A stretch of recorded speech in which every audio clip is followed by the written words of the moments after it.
On the 4th of June in Johannesburg, the two best bantamweight fighters in Africa will meet in the middle of the fabled hexagon, desperate to make history.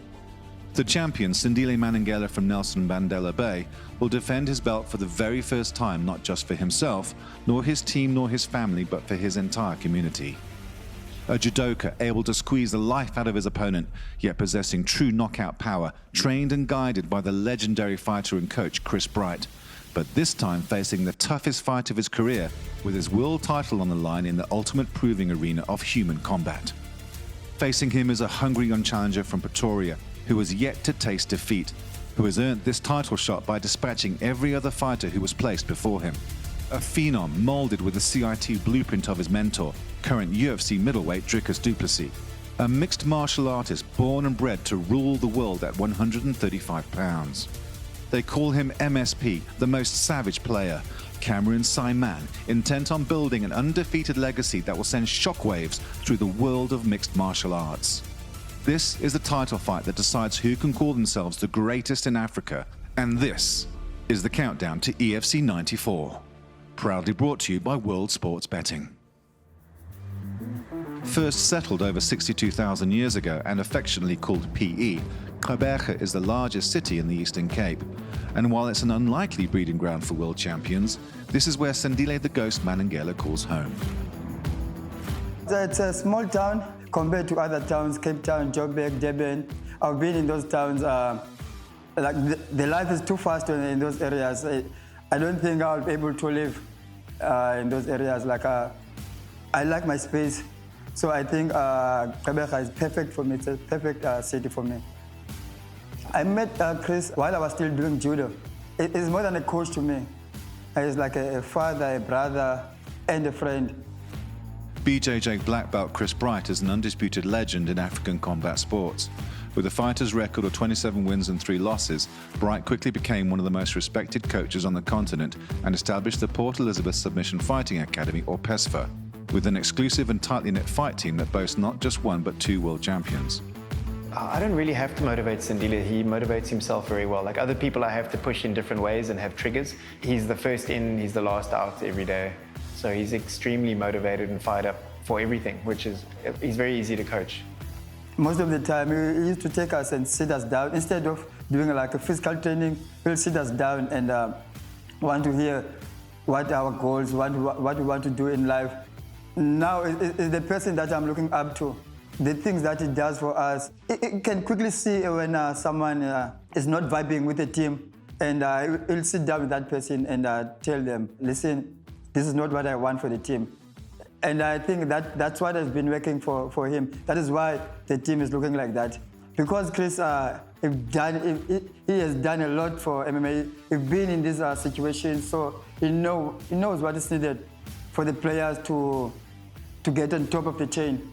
So I think that is why he's pushing us this much. It does that to people that want to do this as well. Even though sometimes our board will complain, we stay positive. The mind doesn't complain, but the board will complain. He knows how much we need this.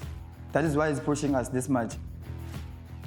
Largely, I don't even coach hard. I don't sit in the, I do a bit of technique, and I think largely coaching is almost redundant with YouTube. If you want to know a technique, there's no excuse for not knowing it. So anyone can find material, but I think knowing which is the important material to source is the trick.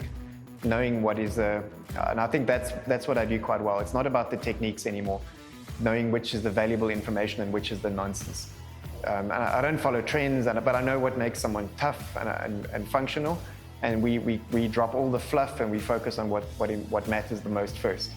And I think that's why our progression in terms of fighters has been relatively fast, because we focus on like the meat. You know, we get down to what wins fights and loses fights. It satisfies me to see these guys do well. It's also scary because I know what comes with an MMA life. It's not the easiest. You're choosing hardship. No stranger to hard work and dedication is the other world champion fighting out of PESFA, unassuming local hero and the epitome of honor and decency, current EFC flyweight champion Lutando Biko. Friends since childhood, Biko and Manengela have risen to the top together through good times and bad, with a unique friendship that has stayed true despite the pressures of the most unforgiving sport in the world. Shorty, I've done a lot of things with Shorty. We've been together for a while, since 2009. Most people, they call me his uncle. We were in the judo elite team. After we done the training sessions, everything, myself and Shodi, we used to do extra training. Shodi is like a sponge. He learns things quick. So I used to motivate him. I used to tell him, listen, you can do well, you can do better than the guys that are beating you in your division. When he was beating everyone in the country, they couldn't believe. And most of the guys that we were training with, they started to do those extra sessions after they noticed that Shoti is getting better than them now. So I've been through a lot with Shoti. And even here in MMA, we were still together. Having been by Biko's side throughout his friend's spectacular title defense, it is now Manengela who calls upon their brotherhood to help him keep his belt at all costs. We have never had an easy road. We've never been gifted wins and had these walkovers. So we've always had to fight the hardest opponents that were available, which is kind of the way we want it anyway. The belt doesn't define Sindile. He is a champion, regardless of whether he has that belt, and I think that's the viewpoint we're taking. So I don't think he really feels too much pressure. I feel like he achieved a lot of his goals, but like you say, you're not a true champion until you've defended. So he's very fired up to fight Cameron. Deep in the country's interior, a 21-year-old man is hell-bent on becoming one of the most successful mixed martial artists of all time. Remaining undefeated throughout, Cameron Saaiman has finished every single opponent in his entire professional career and intends to remain that way to take Manengela's golden buckle. I was about 9 or 10 when I watched my first EFC event. My dad's friends that were there, they woke me up. They pointed to a guy with a beard and they were like, you have to watch this guy fight. And I still remember it was Gareth McClellan. And they woke me up and they were like, okay, we know you're tired, but you have to just watch this fight and you can go back to sleep. My dad worked for Carnival at that stage, and going back to him and I was like, this is the coolest thing ever. Like, I just want to fight once. Yeah, and then it really spiraled into this kind of obsession. My parents at the stage said, okay, if you can find a gym, we can check to see if you can join. We had a long-time team sponsor, Gqeberha, and they were at that stage helping Cammy out. He was coaching at another kickboxing gym, a small gym that he was coaching kids' classes. And they said, listen, they want to get involved with CIT as a team sponsor, but they have this kid that they think really has a lot of talent, and they think he can, he has so much passion and he's so good with the kids. And so it was more an obligation for me than, anything else.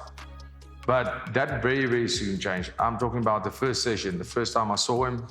I remember the first time I got into the gym, and I think you can remember the gym was quite rough. It was like these red mats. They had like those monkey bars you can climb and pull up and rows of bags. That first session was very stressful. It sucked. But yeah, Drinkers was so relaxed, and he was like, yeah, let's get into it. I don't think they thought much of it. I think it was more like we have to give this guy a class because they're sponsoring the gym. So obviously we have to work with him. And Drinkers and my relationship, then obviously we got much closer.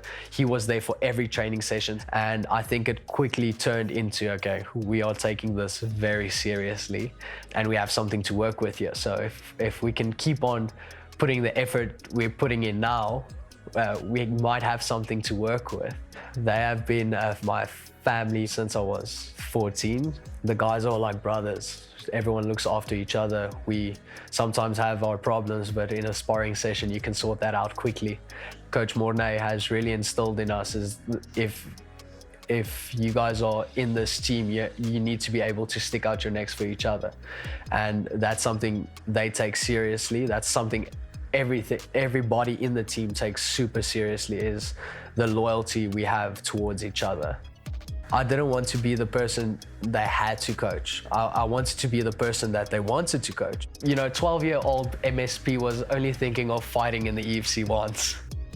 And then it slowly developed into, okay, maybe we can become a champion in the EFC. And he was really the first guy that told me, we're just on the surface of what you can achieve. All I wanted to do was fight in the EFC. That was my dream, my goal. I was obsessed. I knew everything, stats, height, length, nicknames.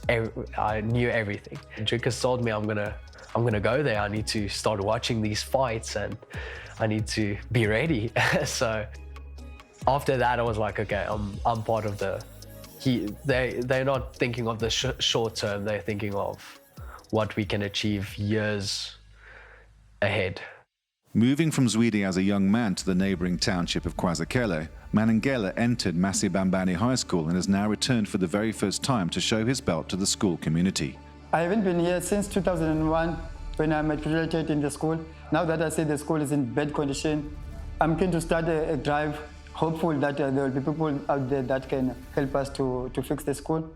This fight to me is not that important more than the belt. I think the belt is much more important than the fight. I'm looking beyond the fight. I want to keep this belt for as long as I can. It means a lot, not only for me, for people here in Gqeberha. There's nothing much going on, not only in Gqeberha, like in Eastern Cape, there's nothing much going on in Eastern Cape. So we need good role models. So I think I'm one of them. So I have to keep this belt to stay there. After this, I need to come maybe and have a talk with the kids as well and try to inspire them. One of the most experienced featherweights in the EFC, Manengela was convinced to move down a division by his coach Chris Bright, a move that paid off spectacularly with a £135 title. Matching his opponent's 4-fight winning streak, the Ghost now defends his precious belt for the very first time. Sindile has transitioned really well from his judo because he used to even rely on his judo quite a lot in MMA. And it's funny now, as he's getting older, his rate of progression has almost increased. It's almost like we've unlocked something there. The Ninaba fight, we knew that on the third or second round, we'll guess out. And that's exactly what happened. Because in the middle of the second round, you could see everything changes. He did well in the first round, and then in the middle of the second round, things changes. I took him down just before the end of the round. And then in the third round, it was finished.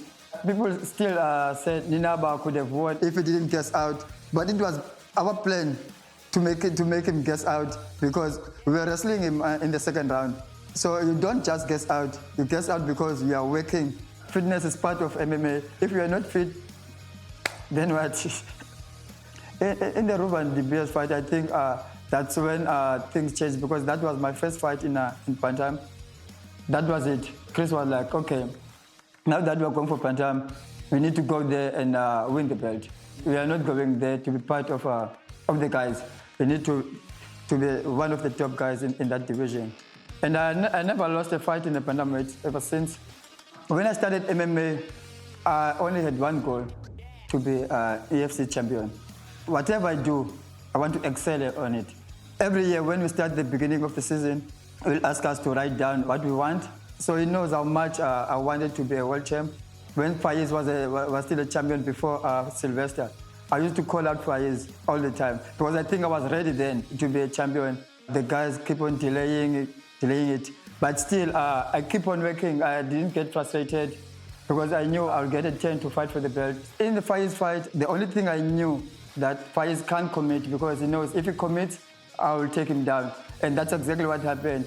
When he commit, I took him down and then we scrambled. We scrambled on the ground. When we get up, still I knew that he's going to think the same thing. It was difficult for him to commit because he knew that my wrestling and ground game is better than his. I think no one expected him to dominate the stand-up, but I think he showed off that there was kind of levels to the striking, and Sindile was, for me, was far better a striker. And if anything, the wrestling was closer than the striking. And I think once Sindile touches you, you realize, okay, this guy hits very hard, and guys tend to get wary of Sindile once he hits them. He catches a guy, and then all of a sudden they're not pushing forward because he's got very heavy hands, and you can't always tell that. And I think that's what happened, is he caught Faiz once or twice. Faiz didn't really pull the trigger in the stand-up after that. And then Sindile faded a bit 4 and 5. In the middle of the fourth round, I started to guess out, but during that fourth round, I was like, there's no way that I'll let this opportunity go now. I only have like plus minus 7 minutes. So I did the rest. My mind carried me through that fight as well because I was determined to win that belt. He's a good kickboxer, he's a good boxer. His wrestling's really good, and his jiu-jitsu, when he gets on top of you, is very hard. Like, I can't move underneath Sindile. So for me to get a tap on Sindile nowadays, I celebrate. So I know in his division, he's the best grappler in that division. Like, there's no two ways about that. So he's just well-rounded. He doesn't have any gaping holes that if I was coaching against him, I would say, attack this, it's easy. And I think he's one of the few guys in the division that you can't say that. I believe in my work and my team. I believe that on that night, I'll go out there and do exactly what I've been working on. Now, I'm determined to keep it here in Gqeberha. I'll do everything in my power to keep it here in Gqeberha. Nestled in the campus of the world-famous University of Pretoria is the High Performance Centre, a thriving hub of scientific sports excellence which plays host to the CIT fight team and their preparation. So the swimming is something actually that JT Gqeberha and his now wife Claudia, they implemented that first. Under coach's instruction, he needed a better gas tank. So they implemented the swimming because it was a low impact session that will build lung capacity and build that fitness. I think in pure CIT fashion, everyone was like, "Suke Tommy, do you want me to go with?" So it was a thing like they actually swam for quite a while before we caught on to it. Now every Friday we're gonna do a swimming session. So that doubles as building a type of baseline of fitness, but also because our sparrings are now on Saturdays, it doubles as a type of recovery session. That's basically how the whole swimming started, and it's fun. With an ever-increasing media presence and a natural ability to shine in the public arena, Saaiman now plays host to a growing podcast audience with his training partner and friend, Joshua Dan. The Professional Amateurs podcast is something that I myself and Yosha, a great friend from school, like he thought MMA was cool, but he never really joined. And then I think die gogo het gebyt. He started really getting into it. The more he got into it, I was like, yes, I have a chummy that likes it just as much as I do. We watched a lot of fight nights together, and basically as we watched the fights, made comments and had interesting takes on fighters and situations and matchups. The thought process more or less at the same time was, we're already talking so much about this, why don't we just put that on film and try and build a type of fan base that also likes it as much as we do. Saaiman surprised everyone by turning pro at the tender age of 18, even though there were some who thought that his spectacular amateur career should be extended. But the hexagon beckoned, and MSP would not be denied. We got quite a lot of pressure from the MMA community because I was so young making my debut. MMA SA wanted me to go fight at IMAFs, which I understand. They wanted me to go through that whole process of getting that experience. But I think Coach and Drickus and the whole coaching staff knew I was ready to go pro immediately. I still remember going to the venue, and on the way there I was like, a car crash isn't that bad. Like, not a big one, just like a small one. Just enough so that I had to go to the hospital so I don't have to fight. I just did not want to disappoint my team. And it went great. It went very well. I remember he still kicked me with his back leg. I blocked once, moving back. And then I still remember Drickus calling for the straight after that. And perfectly kicked, blocked, hit the straight, and then the hook and the low kick wasn't even needed. So that was awesome. It was the confirmation that I needed that, okay, I can do this for a living. And I think we have to prove that every single fight. We still got that hunger and drive to continue with this, because it's not easy. It's very hard. Every fight I'm more focused and more motivated to go out there, not only just get a win, but also put on a great performance. Some might say that even applies more pressure, but I think I've come to a stage where that should just be a standard part of how I fight. In the Ngema fight, it was cool to have this guy that is known for kaya cushions, known for stand-up, and we wanted to test our stand-up against his. In the first fight, we showed that I deserved to be here. In the Ngema fight, it was more to improve on the performance we had in the first fight. Although I must say, I think I took more damage in that fight. Technically, it was better. And I remember after the first round, the coach was like, take him down and just finish it there. Why do you want to struggle with a stand-up fighter? Just take him down. And then we went out, we did exactly that. We exchanged it some more until coach screamed at me. And they were like, okay, now it's time to take him down. And we finished the fight on the ground. It's always a thing of we need to have the gap between, okay, we can have a walkover fight, but we also need to try and test the 12 weeks of hard work that we applied in fight camp. So getting that healthy mix is obviously very important. In the belly fight, obviously the negatives was getting my nose absolutely shattered was not as fun. But again, even if a fight doesn't really go the way you thought it was, I think you should always focus on what the negatives can turn into. And I think really in that fight, we proved that not only can I dish it out, but I can also take it. If the going gets tough, we can really bite down on that mouth guard, and we can take it to the very deep waters and still survive. So that was actually a big note coach had after that fight, was like, you cannot take that much damage. That was something that was ingrained in my mind for the fight against Ruvan. With every fight, it feels more like a job. I'm just going in there, I'm gonna go do my job. And there was a very emotional Cameron fighting the first and second fight. I thought first, like, I had to be angry in order to finish fights. And then I think from the Billy fight, it was a thing of like, okay, second round with Billy, I was like, go multiple, strap in, this is gonna be hard, but let's go.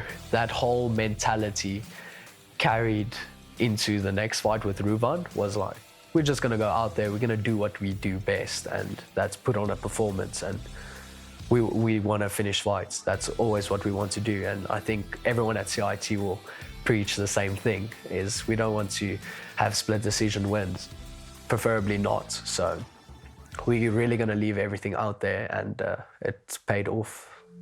If there is anything Sindile Manengela is more proud of than his world title, it would be his 3-year-old daughter, Asindiswa, who he picks up from creche between training sessions every day. There's nothing that can motivate you than having a child. And when you have a child and you want to do good for your child, you'll do extreme things. I go to training, I'll be at the training from 7 in the morning until, I'll be the last person to go out. And then on the weekends, I just want to be at home because my body doesn't allow me to go, to go around. And plus I enjoy, like I said, I enjoy my space. I enjoy to sit at home, be with my girlfriend and Asindiswa. Forming the backbone of Saaiman's home life is his high school sweetheart, designer and artist Tshwane Malherbe. Mooiste Malherbe, Tshwane, and I have been together for almost 6 years now. It's actually been, it's been very long. And just like when I was running to the gym, I also walked to school. And on the way to the high school, this bright blue Toyota will drive past. And then the one day, her mom was like, okay, just climb in the car. You don't have to walk, you can go to the school. We got to know each other through basically me getting a lift. and we walked together back from school to her mom's car. They went to drop me off. And that's how the whole thing basically started, is how we got to know each other. I tried getting a first date for about 3 years before she said yes. It was definitely not an easy thing, but I'm not one to give up. So when I fought amateurs, she was there. It's quite hard for her, and rightfully so. It's a lot of pressure. She doesn't want me to get hurt in a business where you can get seriously injured. So she's been great through all the training camps, the grumpiness, the weight cuts. She's always been there, so I'm very grateful. Now, on the 4th of June, these incredibly gifted mixed martial artists will do battle in the center of the hexagon, as the sacrifice and storylines finally meet in one single moment in time and place for the right to call themselves the 135-pound ruler of African MMA. I think he's a great kid, and I think he has a great future ahead, but not this time. I think it's a bit early for now. I don't think he has much strength. The experience that I have, all the guys that he has faced are not like top guys in the division. So he has never been tested. It's going to be his first time now. He's very good, and you should always think that of your opponents and not think it's going to be a walkover fight. I was 6 months into high school when he made his pro debut. He has walked the walk, you know. He definitely has experience on his side, and what he has achieved not only in MMA but in other combat sports like judo is really something that you can look up to and something that you can strive for. We're going to have to be good everywhere. It's a youngster versus an experience. You can beat experience if you work harder. This fight is going to show who's working hard between me and my opponent. Having him as the champion and looking to take his title from him is really, it's what we need. Just taking this step to being champion, it means a lot. I'm hungrier than him, that's for sure. The fact that I have the belt, that should tell you who's more hungrier. There's no way that Cameroon on that night is taking this belt to Pretoria. This belt is coming back here to Gqeberha. He's there to defend his title, he's there to do his job. Just like I'm there to do my job. Nothing towards them, it's my job, and I'm fully prepared to go out there and give everything. So. And I'm sure he is as well. That's what makes this an awesome fight. We have 4 wins, we have 4 finishes, 4 performance bonuses. We're not looking to deviate from that plan, so tune in, get on the hype train now. This is too early for him. Maybe in future he might get the belt, but I don't think this time.